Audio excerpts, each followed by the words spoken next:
Creative Critical Reflection by Hunter Ring, candidate number 4224. Question 1. How does your product use or challenge conventions, and how does it represent social groups or issues? Conventions of a magazine. These are all of the common conventions of a magazine.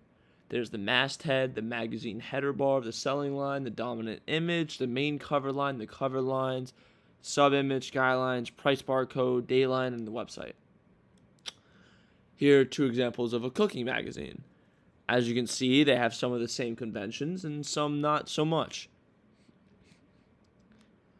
So, my magazine utilizes a format that most other cooking magazines do, food magazines do. It has a colorful, clean design that includes a masthead, dateline, cover line, sell line, and a kicker. I took a more unique approach to my magazine and ignored the 2/3 rule. Due to the beauty of the image I took, I felt it best to make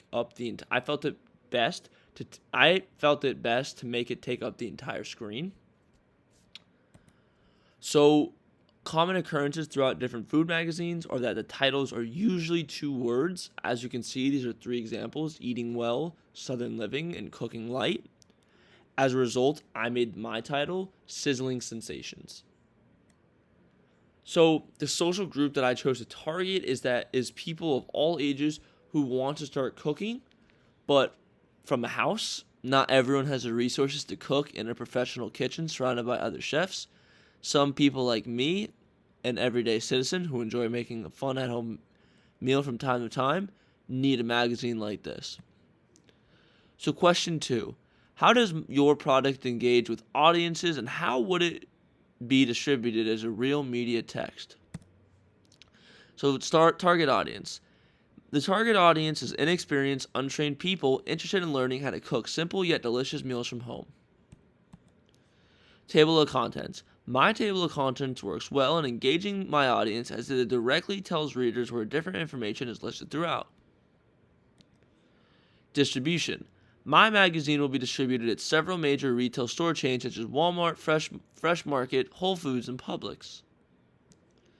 Interaction. My feature spread also directly engages the audience as it's a step-by-step process of how people should prepare their meat. This includes marinating, seasoning, and letting it all soak up. Question 3. How did your production skills develop throughout this project? Prior to the creation, before I began this project, I had very little experience and knowledge in Canva, the color theory, photo editing, magazine conventions, and taking photos at certain angles. How it began. I first created a preliminary exercise that challenged my knowledge of a magazine. This assignment forced me to learn about the different conventions of a title page, table of contents, and cover spread. Thus, I taught myself each magazine convention like a masthead, cover image, and many more. So the results of my preliminary. So before I created my magazine, I had to create a preliminary. One could see how this is a first draft, however. There are too many colors, an ugly font, and the conventions are everywhere with no clear order. Furthermore, I barely edited this cover page and barely went back to make sure everything made sense. Also, this is the table of contents for my preliminary. Even this table of contents looks bland. Graders can clearly tell that this was created through a template and very little effort was put forth into creating it. So, this is my final magazine cover, and you can tell the difference already. When it came down to creating my main magazine, I used Canva for the editing. Having the ability to create my own hues for each page was essential to the creativity and design of the magazine. I tried several other websites for editing, such as Adobe and InDesign. However, none felt just as smooth as Canva. Some of the other useful tools I used throughout my magazine was the color wheel, which helped me understand the different colors and how they look next to each other. Also, my timeline, which helped me make sure that I was completing everything on a certain time basis. And finally, the fonts, as my font research helped me pick out the best font to use for my magazine and what will look the best. So, for my final product, using all the knowledge I gained, I was able to create my magazine to what it is today. And finally, question 4. How did you integrate technology, software, hardware, and online in this project?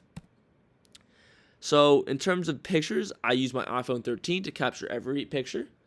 I do not own another camera. However, if I did, I would have utilized it for this magazine. However, I am still pleased with how the photos came out in the end. So to conduct all my main research, I used Google, as it's the most popular search engine and the one that I feel most comfortable using. Google is reliable, it always gets the job done. I used Canva to create my entire magazine project, each blog post magazine page, and every edited image came directly from Canva. This was the software I knew the most about and enjoyed using. I used Blogger to upload every blog that I created, and I used Word and PowerPoint to create the CCR and some of the more wordy posts that I had to make. Thank you for watching.